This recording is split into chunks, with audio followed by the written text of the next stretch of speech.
And now, without further ado, it's a real honor to introduce our closing speaker. And I did have to divulge, because I would never want to surprise someone, that the new tradition, and Maurice Mitchell was game for this, is the closer of one year is going to be the opener the next. So I'm already divulging. I won't tell you the theme, but I will tell you the opening speaker is about to speak right now, and that is Svante Myrick. He is the president of People for the American Way, which was an organization founded by Norman Lear. And Svante has taken the reins and is, I think, really going to double down on looking at moving and expanding the organization to really capture much more of a commitment to multi-generational, multiracial, multicultural commitments through programming. But I think the real magic is going to be in the broad commitment he and the organization are making to American democracy in the context of threats to from authoritarian entities. He was the mayor of Ithaca, New York for 10 years, and I believe, I don't have my fact checker here other than the guy who's about to speak. I thought that was a... Phew. Yeah, that was right, didn't we? But I believe one of the youngest mayors ever elected in the United States. So without further ado, I'm going to turn it over to Svante. Thank you. Thank you very much. Thank you very much, Lisa, for that kind introduction. Thank you all for not already heading to Reagan to get out of here. I really appreciate it. I will not keep you long. I am so honored and privileged to be speaking here at PopTech. Particularly the honor of closing the conference. Letha asked me to end on a high note, if we could, to leave with something optimistic. And I have to say that she asked the right person at the right time, because I could not be feeling any better. My beautiful wife, Shauna, is actually here. I know she hates when I do this, but she's here. And I know you're all too polite to ask, but yes, she is expecting. We are about 96 hours away from welcoming our second child, a daughter, into the world. So, yes, please, thank you. Not at me, yes, at her. And I am just over the moon because our little boy is being raised 8 blocks from here. He's 2 years old. I assembled his first basketball hoop this morning.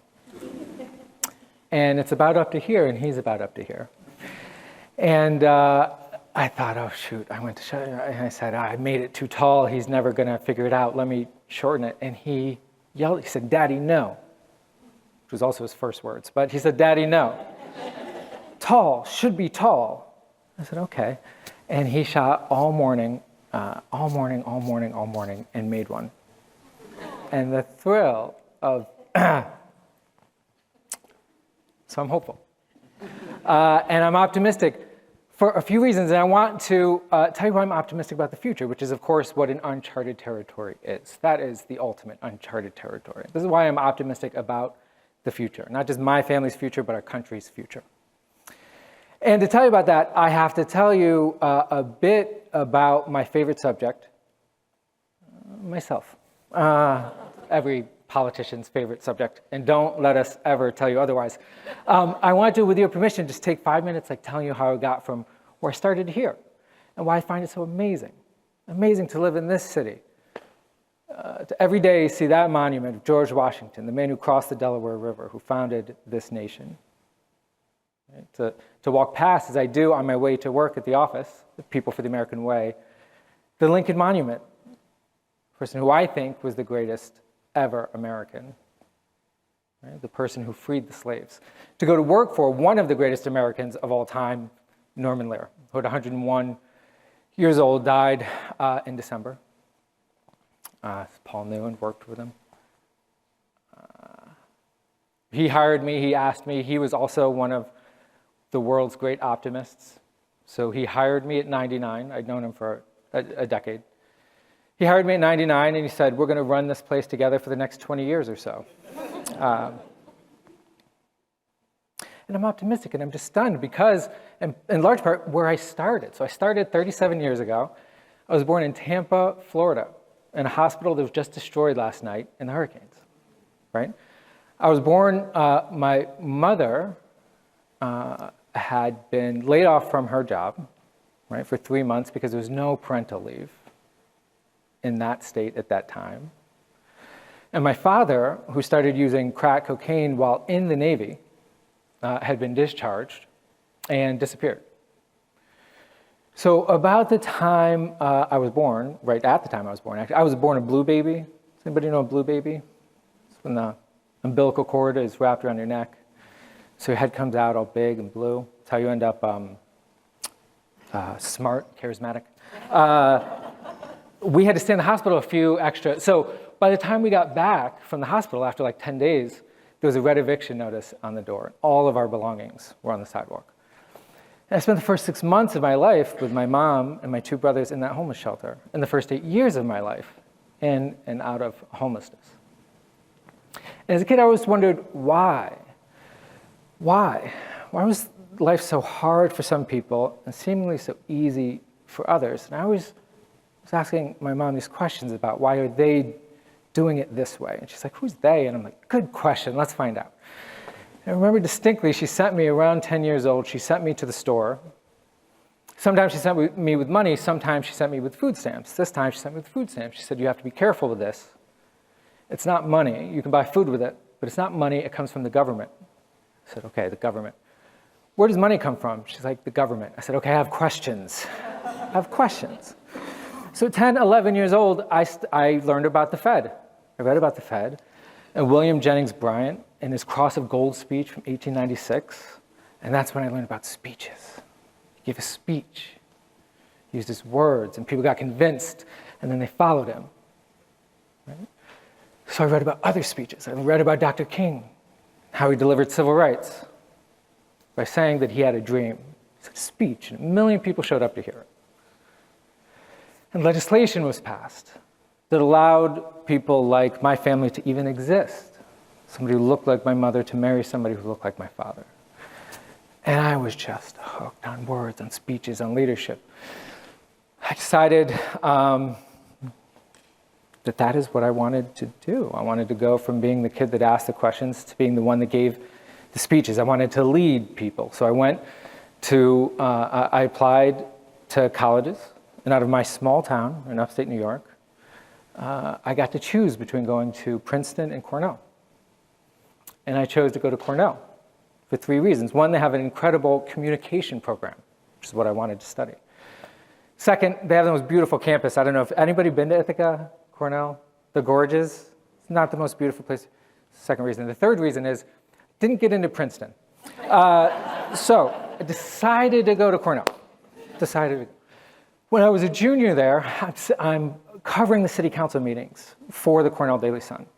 And when you're a journalist, you're supposed to shut the fuck up. You sit in the back of the room, you write down what everybody else is saying. You do not express yourself with your body language, and ooh, ooh, ooh. And I just couldn't stop being that nosy kid. So finally, a city council member said, you need to just run. I ran when I was 20. I loved it. When I was 24 years old, I decided to quit my job as a social worker. I knocked on every door in the city of Ithaca 3 times, became the youngest mayor in New York State history. I would have been the youngest mayor in US history, but that same night, Alex Morris was elected in Holyoke, Massachusetts, at 22 years old, which we can all agree, too young. Oh, come on, 22. Is this a joke? It's not a joke. And spent the next 10 years doing all the things I thought that they should do. We built more affordable housing and shelter housing than in the 60 years previous combined in my city. We created the strongest economy of any community in New York State. We had the lowest jobless rate, the fastest growth in employment. We raised the wages for the lowest paid workers. We ended the war on drugs locally and created a blueprint for other municipalities to do exactly the same. I'm very, very proud of our work. And when Norman hired me and asked Shauna and I to come and live in the city, I was thrilled to do so.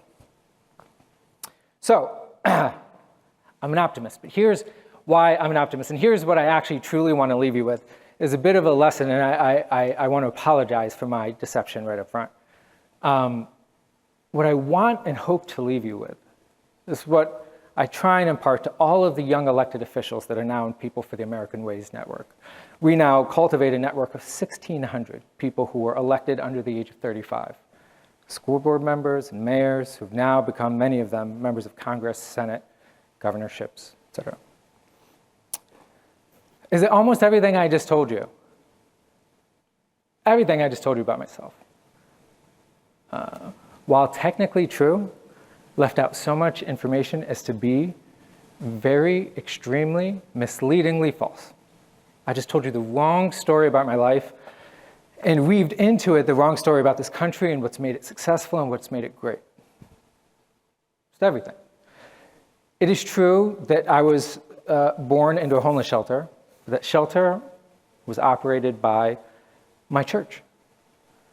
And the food stamps that I used were provided to our family by generations of elected officials and activists who thought that the poor should not starve. And I did not push myself into Cornell University, but underpaid public school teachers, right, who had no incentive, they have no commission, they had no reason to push this brainy, talky, but sometimes lazy kid through school and onto an Ivy League, can we say the best Ivy League college in the country?